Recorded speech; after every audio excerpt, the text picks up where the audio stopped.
Mnohé z nás, když otěhotní, se snaží alespoň v tom těhotenství udělat něco pro sebe, pro svoje tělo. Hlavně v tom posledním trimestru už ale některé činnosti nebo některé sporty vlastně ani nezvládneme.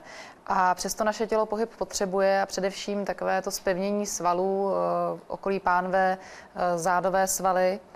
A potřebujeme to o to víc, kdy tedy vlastně máme to veliké břicho, které musíme sebou tahat.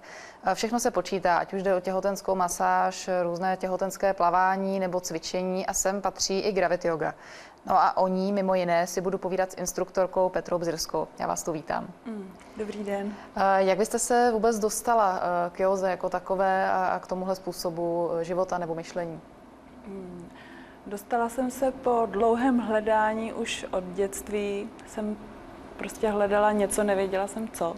Pořád se mě všichni ptali, čím budeš, prosím tě. Takže jsem prostě chtěla být vlastně vším a nevěděla jsem, čím přesně. A zajímali mě vždycky lidi a to bytí jako lidství vůbec. No a ke gravidioze jsem se dostala takovým zvláštním způsobem. Hledala jsem nějaké zaměstnání, které by mělo pro mě smysl. Jo, nechtěla jsem dělat v komerční zóně, to jsem si už vyzkoušela a takhle jsem si život jako nepřála prožít. No a protože jsem studovala arteterapii, tak jsem věděla o A-centru a tam jsme měli praxi a poznala jsem, že to je jako místo, kde bych chtěla něco dělat. A když jsem teda mluvila s Katarínou Zatovičovou, která založila pražské A-centrum, tak jsme si povídali a zjistili jsme, že máme stejnou učitelku jógy. Jo? A to bylo rozhodující, takže Katarína říkala, a nechceš cvičit v Ačku gravity jogu? A já jsem teda začala cvičit, jako fyzicky cvičit, jo? Protože předtím jsem dělala meditace a tak. A aby člověk mohl meditovat, tak musí sedět ve vzpřímeném sedu a aby se mohl uvolnit, tak musí mít i ty záda zdraví a tak jsem i cítila, že i to tělo potřebuje svoje, takže jsem se dostala k józe vlastně takhle, že jsem začala cvičit gravity jogu, takže jsem přišla do Ačka. No. Vy jste mi říkala, vlastně váš život byl docela pestrý v tom smyslu, že byste první dceru měla poměrně záhy. Dnes je tuším 19 let a bydleli jste i v zahraničí, takže vy jste si vyzkoušela vlastně ten rodinný život a to soužití i na různých místech. Jak dlouho jste bydlela v zahraničí? 9 měsíců jsme tam bydleli. No. A jaká to pro vás byla zkušenost s malým dítětem? No, neuměla jsem francouzsky, protože jsme bydleli ve švýcarské části, kde se mluví francouzsky, v tom francouzském kantonu. A byla jsem hodně sama, jako i s Aneškou vůbec, všeobecně jsem byla hodně jako sama. A bylo to náročný, ale prostě to tak bylo. No. Bylo to hezký. V něčem jo a v něčem to bylo těžké. No. Už tehdy jste se, jakým způsobem vlastně, nebo co vás tak nějak drželo nad vodou? Vy jste říkala, že jste se hodně věnovala meditacím. Už tehdy jste zvolila tenhle směr? Ne, to jsem vůbec, když moje sestra přišla s tím, že cvičí jogu a mluvila tam o nějakých vizualizacích, o světle a o lásce, jsem říkala, prosím tě, kde žiješ, jako stůj nohama na zemi, ta ženská je nějaká poblázněná, co tě učí, jo?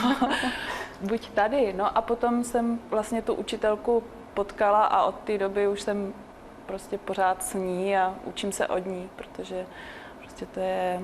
Pochopila jsem, že člověk si tvoří tu svoji realitu sám, jo, že jsme tvůrci. No. Vaše druhá dcera je o hodně mladší, teď si nejsem jistá, říkala jste, že je 6 nebo... Ne, Valentínka 9. má 4,5 roku. Dokonce takhle. Ještě to je obrovský rozdíl, to jsem si myslela, že já mám děti hodně daleko od sebe, ale klobouk dolů, teda to je obrovský rozdíl. S ní, když jste čekala tu mladší dceru, s ní jste si už vyzkoušela gravity jogu? No, to už jsem cvičila. Vlastně už jsem jako se té józe, ona se narodila 2007 a já jsem začala v roce 2001.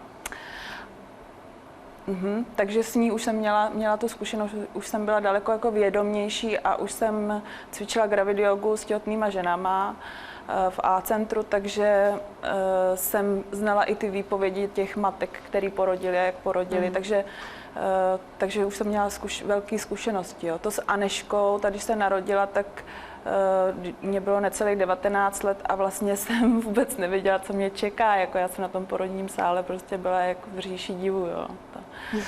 A s Valentinou už to bylo jiný. No. V čem si myslíte, že ta Gravity Yoga může třeba přispět k hladšímu průběhu porodu? No, je to vědomá práce, ten porod, když teda tam, že jo, nejsou nějaký prostředky podaný z vnějšího prostředí, tak vlastně ta matka i to dítě jsou tak úzce propojený a je to prostě práce, vědomá práce. Jo. Není to jako o to přežít to, ale projít si tím společně. Jo. A to je velký rozdíl. A Gravity Yoga vůbec může uvolnit tělo, ale mysl, jo, ta je podstatná. S Petrou Bzírskou, instruktorkou Gravity Yogy, si povídám právě o tomhle druhu cvičení pro těhotné. My jsme si říkali, že vlastně ta Gravity Yoga, tak jako yoga obecně, není jen o tělesném cvičení nebo pohybu, je to o stavu mysli a že to je to klíčové vlastně i pro ten porod, protože Gravity Yoga je jakousi přípravou na porod, aby ta maminka tím porodem prošla jaksi s vědomím, co vlastně dělá a mohla to nějakým způsobem ovlivnit, což samozřejmě je přání každé z nás projít tím co nejvíce v klidu a tak, abychom tedy věděli, co se děje a mohli to, jak říkáte vy, ne přežít, ale prožít. Je lepší jogu cvičit někde ve skupince na nějakém kurzu, anebo třeba sama? Vy nabízíte i individuální lekce. Ano, je dobré ve skupině, protože vlastně na rozdíl od jiných center Ačko je jiné v tom, že s těma ženama komunikujeme, že necháváme prostor na úvod lekce, aby mluvili sami se sebou nebo spolu s druhými, aby mohli sdílet vlastně ten průběh svého těhotenství a ty starosti i ty radosti. A v tom je ohromná podpora, protože neprožívají ty věci sami.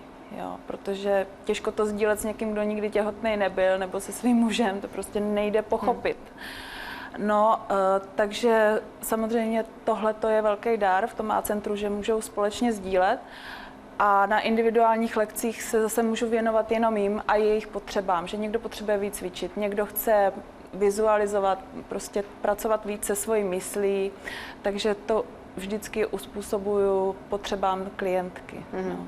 A jak je to třeba se ženou, s maminkou, která přijde a nikdy jogu necvičila, vůbec to nezná, je i pro ní Gravity Yoga vhodná? Vůbec to nevadí. V A-centru to cvičení je pro všechny 3 trimestry a většina žen přichází, aniž by měla jakékoliv zkušenosti s jogou.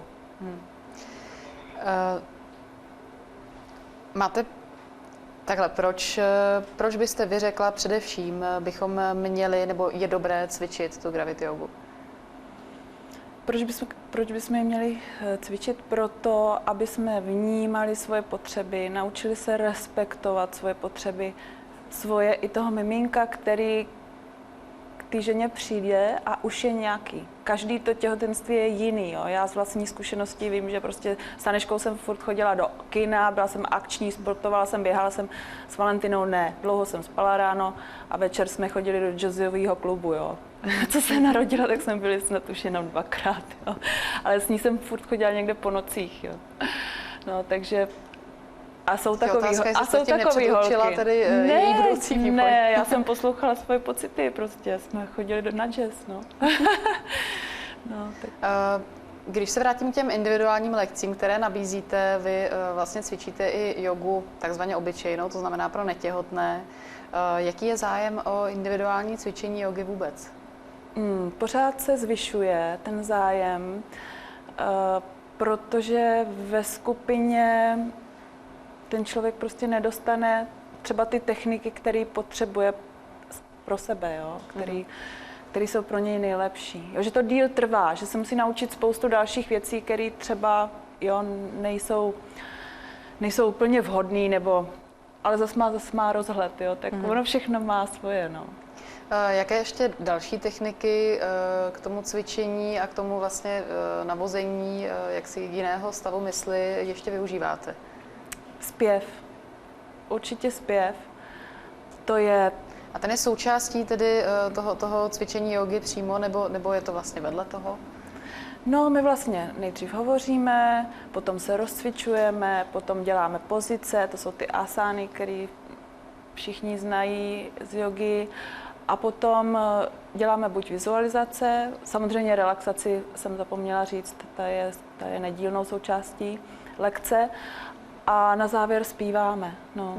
Zpíváme buď samohlásky, které nesou zvuk a nesou i světlo, a nebo mantru, která má určitý nějaký frekvence, určitou kvalitu, a tu si přitahujeme do života. No. A co vaše dcery? Hlavně se to možná týká, ta moje otázka té starší, cvičí taky jogu? Necvičí, ale začala meditovat. Jsem úplně, a Anežka je taková, a jde hodně do sebe. Vlastně máme důvěrný vztah, takže se známe, jsme jak kamarádky.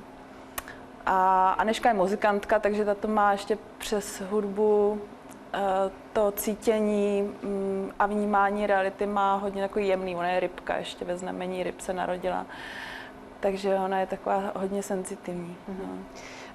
Můžou některé prvky z té jógy a z těch meditací, může si je maminka vlastně přinést, když se takhle zeptám, sebou na ten porodní sál? Může. A všechny techniky a spoustu technik dělám tak, aby to mohli používat pro život. Jo. Vědí, jak chodí, vědí, jak stojí, vědí, jak dejchají, vědí, na co myslejí. Vlastně se těma technikama, tím cvičením se učí ta přítomnost, být přitom, jak říká Jaroslav Dušek, být přitom, být přítomen. Jo. Takže ano, dá se i na ten porodní sál. A dá se uvést nějaký příklad, co na tom sále se dá využít z toho vašeho učení? No to je úplně, stačí jedna tato technika, když si to ženy osvojí. Když pan doktor řekne, aby tlačili, tak netlačit, jako když vykonáváte, když jdete na záchod, jo. Ale tlačit tak vydechovat z vrchu, jako říkat to a otevírat ústa, protože kruhové svaly kolem rtu jsou spojené s těmi svaly dole. Jo. Jako když se smějem, tak si třeba můžeme i, že něco nám může ukápnout. tak prostě, když říkáme to a vydechujeme úplně všechen ten vzduch, tak se zapojí i břišní svaly a posune se to děťátko hezky od zvrchu. Jo. Pomáháme tomu procesu. No, takže to je technika, všech technik pro porod a pro těhotenství. Paní Mzírská, já vám moc děkuji za návštěvu ve studiu a za naše povídání. Myslím, že pro maminky to může být takový další návod, jak si třeba zpestřit, zpříjemnit tu dobu těhotenství a případně jak si vlastně pomoci potom při tom samotném porodu.